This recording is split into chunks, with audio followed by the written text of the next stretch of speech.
Here we go. This is the, what are we at? Tuesday, every day after another, starting to blur into each other. We're on 30, 29 days, depending on how you count the full days on the campaign.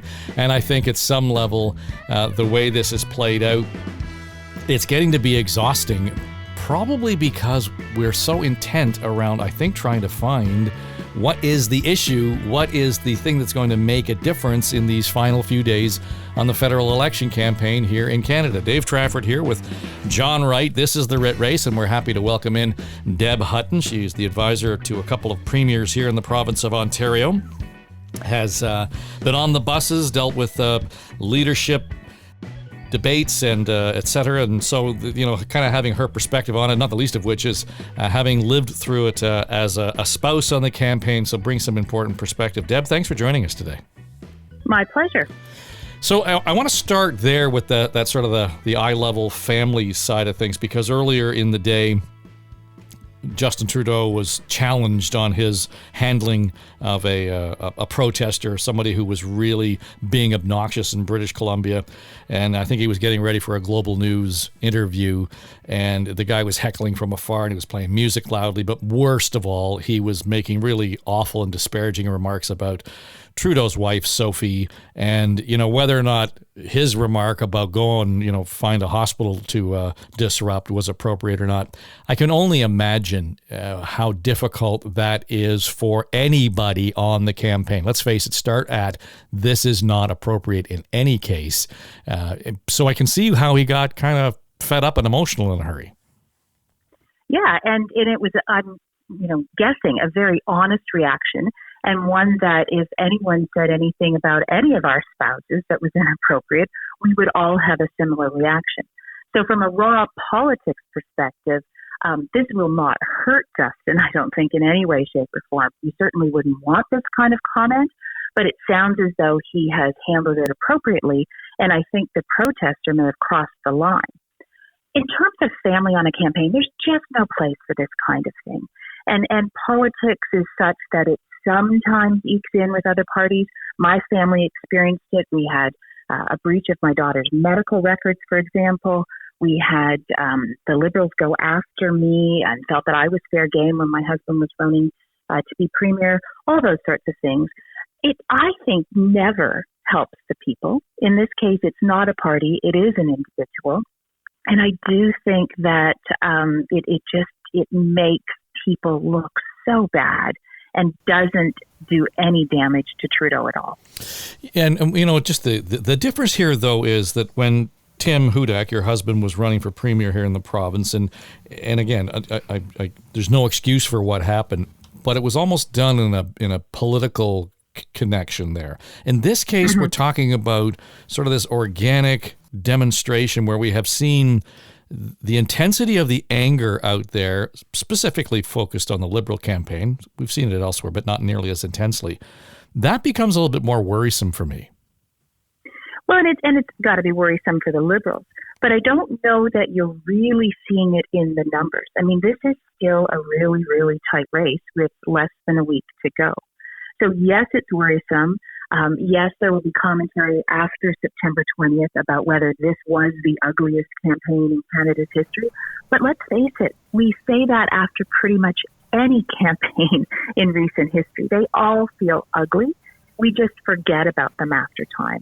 And look, Mike Harris, I will tell you, I heard them because I was standing nearby in the 1999 campaign. He had his share of really low blows and insults and inappropriate protests, people at his house, teachers going after his kids in school, like you name it.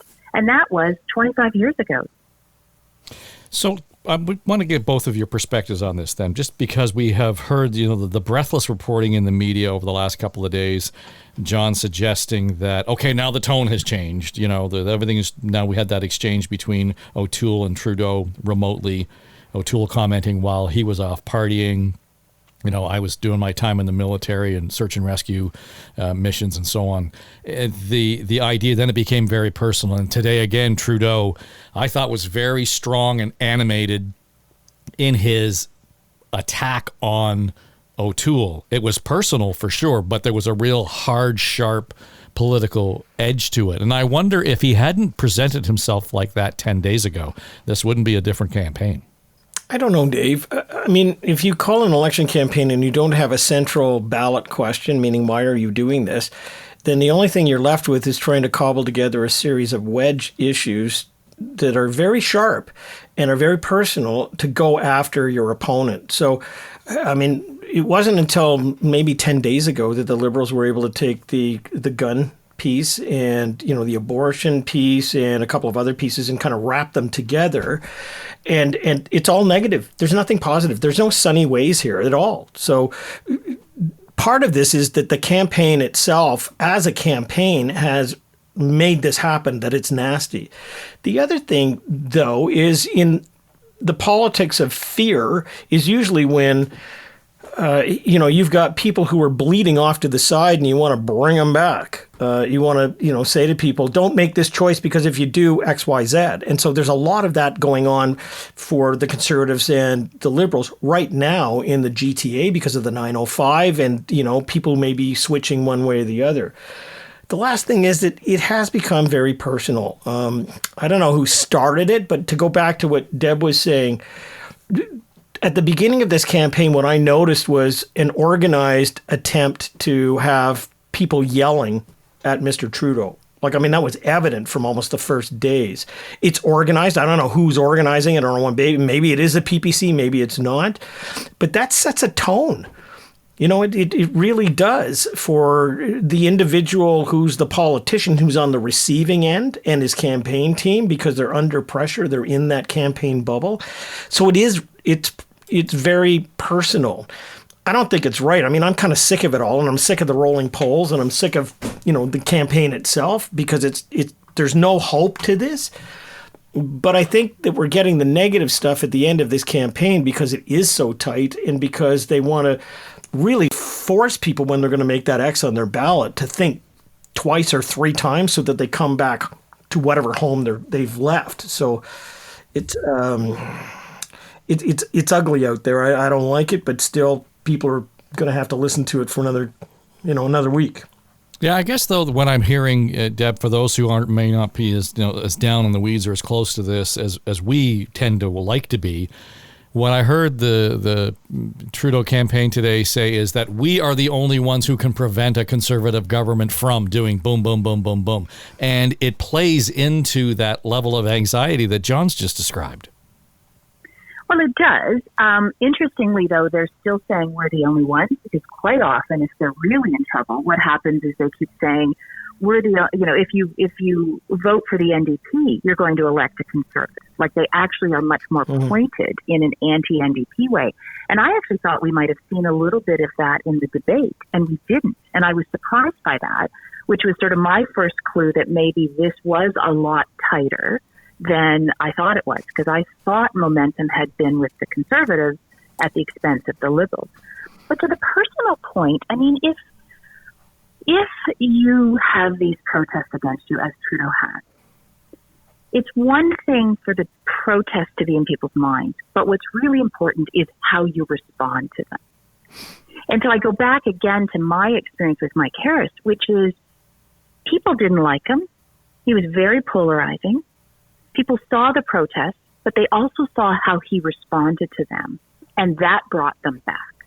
So I wonder if maybe you're seeing a little bit of that Trudeau is trying to use the protests to show that he is strong and that he is a leader, and that this isn't the kind of Canada we want, and nudge, nudge, wink, wink.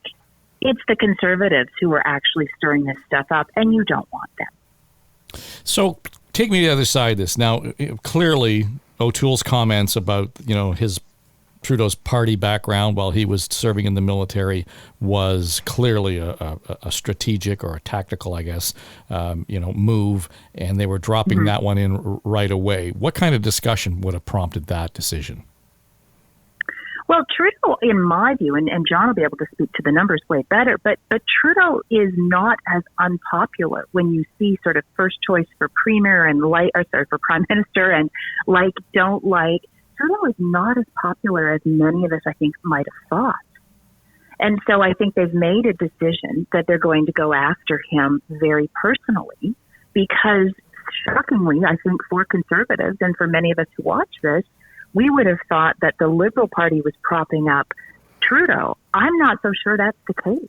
And so you have to go after Trudeau. You absolutely have to. Yeah, I guess, John, you had said it about a week or so ago. This has really, I guess, if there's anything, come down to brand. Yeah, and we talked about that this was likely to happen in a tough race. It's very tight. We're also seeing in the polls that have been released over the last few days, although they're not totally caught up at the moment, but the Liberals are gaining an advantage. They're up, maybe a couple of points. So that's where the people who were in the Conservative campaigns flip the switch. I mean, they're gaining. We have to kind of go after them. And the fact is that Justin Trudeau's brand is not great. We've seen only in the last 5 days or so, if you look at their materials, it's all about the team. It's not about him, even though he's out there all the time. So, it's a crazy mix of negativity around the brand. But for whatever reason, it is right now, and there's a bunch, obviously, the Liberals are getting a bit of a bump. And to Deb's point, I think it's come with the pushback against the anti-vax crowd and things like that. He's the tough guy. He's going to stand up for you. I don't think it's going to put him in majority territory. I mean, that's not what I'm seeing at the moment. But it sure is giving them a little bit of a bump. I wonder, though, and it'd be interesting, Deb, when you're in the 905 region because that's where everybody is, right? Like they're all in Ontario, right, even today. What's it like at ground level when you have a campaign that's focused on something like this? Is it so intense that it's at the doors? Is it in the social media? Is it on the advertising? Like, what's it like in that band? Those people in the 905 must be just under a lot of pressure at the moment. Well, the only thing, my short answer, John, would be yes. But the only thing I don't know is how much COVID distancing is impacting that. So, for example, I saw our local candidate at the subway yesterday morning, but it was very clear they were not being aggressive, and normally they are, because I've been past that subway every time. It's Marco Mendocino, actually. They're aggressive, and he was not. And he only, instead of having a group of 10 or 12, as we've all seen at corners when you come up out of the subway at rush hour, they had 2. So I don't know how different it looks on the ground because of the fact that, as the Conservatives point out every day, this is a pandemic election in the 4th wave. So I do think that makes a difference. What you often see, though, is candidates, and it doesn't matter whether it's 905 or elsewhere, candidates fighting for their lives. And they get in their heads that the only thing that's dragging them down is the leader or the party. And so then you can see, if there are desperate times, and this can be for incumbents in particular, you will see candidates start to fray from the common message, from the leader, from the party, and go off, in whatever direction they think will salvage their seat. So what kind of alchemy is going on there then in these final few days? Because at some point it sounds as though we've got to pull out the stops to survive, no matter who the leader is, depending on the circumstance. I mean, in some cases you might even have, dare say, the party running against Trudeau, for example, Deb.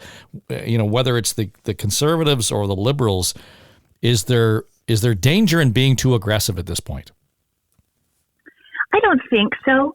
Again, I go back to my comment that how you handle the aggressiveness, I think, is more important than what the aggressiveness that's coming at you is.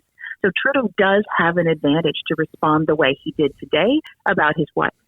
He can actually stand up to this, and it can become a bit of a virtue. As I said, you don't go looking for it, but you can actually turn it on its head and make it a positive. I think it depends on how they go after O'Toole. The issues that they've been going after O'Toole on, a lot tougher, I think, for him to turn them into a virtue. I think not insisting that all of his candidates been vaccinated was a strategic mistake in my mind. We can argue, but mandatory vaccines aren't a Trudeau policy either, et cetera, et cetera. But the truth is, I think he had to lead by example, and that will have been a mistake for him. So that's not an easy one to fight up back against. I think going after him on the gun issue, is also a real struggle. And so people like me who are far right on the fiscal side are disappointed when we start to get into gun issues. I think that's sort of the 416-905 mentality, which, as we all know, is an important battleground for the Liberals and the Conservatives. So I think it's easier for Trudeau to respond well to the attacks than it is for O'Toole to respond well to the attacks. One of the things that we haven't really talked about, and while it actually did come up today because of the numbers and the sort of the back down in Alberta by the public health officer there, saying getting back to regular summer was a bit of a mistake. Trudeau used that as a wedge against the Conservatives, certainly in Alberta, and then quickly tied it back to O'Toole. He hasn't been at all successful, and I got to tell you, I'm a little surprised, Deb, that he has not drawn Doug Ford out into the light here in the last month. Well, and because last election campaign, isn't that really who he ran against? Like it was anti-Doug Ford all the way. I think he has found it a little difficult to figure out exactly how to do that, because Ford has largely, and that's a whole show I'm sure unto itself, Dave, but Ford has largely leveled off in how he is perceived in his handling of the pandemic. And so it's a tough one. And I also think that Trudeau saw that Doug is not going to play nice anymore. He's got an election coming up himself. And so if he does shoot at Doug, I think he's going to get shot back. And so I think they've made a strategic decision to leave Ford out of it. Yeah, well, it's going to be interesting, just in as much as, for those who haven't realized why we haven't heard from the Premier, et cetera, is because they prorogued Parliament a couple of weeks ago and decided that they're not going to get back to business at Queen's Park until after the election. And whether you like that idea or not, I just wondered, to both of you, how that lays out. And John, you and Scott White and I were talking about this, the aftermath, sort of the what comes out of the smoldering remains of this debate, of this election campaign, because there's going to have to be a day after where we got to get on with dealing with the pandemic. So if we're not careful, we're going to be in a place where there's just going to be more kind of hammer and tong, and I don't think people have the appetite for that. Well, they don't, and also the Premier has got his eyes on one thing, and that is next June. He's proroguing so he can bring in a throne speech that is essentially the guidance that he can go forward with for the next campaign. He's got his communications people I think he's going to bring in some new communications people who are going to help shape that as he goes along. And regardless of who is in Ottawa, he's going to have to work with them. I mean, you can't hammer them day in and day out and then expect to go back if one of them is in power and get what you need from them. So I think he's played it, and his people have played it really well, for whatever comes next. I think, though, it's also a case of the Premier has had a period of time where, his own brand was suffering from overexposure. And he going to ground because of the election campaign has actually helped him. I'm looking at numbers today that we will be releasing shortly, so our listeners get a preview on this. In the province of Ontario, the Premier's numbers are actually up. He's up to 42% approval rating, which is 2 points higher than where he was when, in fact, he got elected. When did the turn up start? Well, it started in April and May. And that's when he backed off. He went underground because of the COVID scare. But we're actually now getting some dig into approval ratings when he's not around. And so I think he has to emerge from whatever is coming after this as a premier as opposed to a politician. Do you know what I'm saying? There's a difference between the kind of the cheese is slid off the tomato guy that we used to see before to someone who's prudent, who wants to deal with some of the bigger issues moving forward. Dealing with the federal government, but also dealing with some of the bigger issues about reopening the economy and where we go from here. So he's played it well, but I think he's also going to have to play it continuously until we get to June, because he's going to have to work with the people in Ottawa, and he's going to have to coddle together an election platform that allows him to get through those many next months and not alienate people. Just before we go, Deb, curious to get your thought on if anything's going to come of François Legault's blessing of the O'Toole campaign. Has that peaked already, or is there still something to be played out there? Well, my family and I went out east just a couple of weeks ago, and so drove through Quebec, and I was surprised at how limited the Conservative presence was there, just, based on signage and driving through and reading a little bit of the media and that sort of thing. So I suspect it has peaked. The NDP, of course, have not been doing very well, which always has an impact on the Conservatives. Last point, guys, that I wanted to raise when you were talking about kind of post September 20th and getting ready for June of 2022 for the Premier. We need to watch Monday night, the PPC. Because you saw many years ago the Reform on the rise nationally and splitting the Conservative Party. Now, I personally don't believe that will happen, that there will be that level of organization here in Ontario as quickly as it would have to happen between now and next June. But it will be interesting to see where the numbers actually settle for the PPC, in particular here in Ontario, which I doubt, but whether they do sort of hive off enough votes take out some Conservative candidates, either incumbents or those that had a shot at some of these seats, because that is a true risk, too, for the Premier when he sticks his nose into federal politics in an election, when you do have a right-of-center protest party.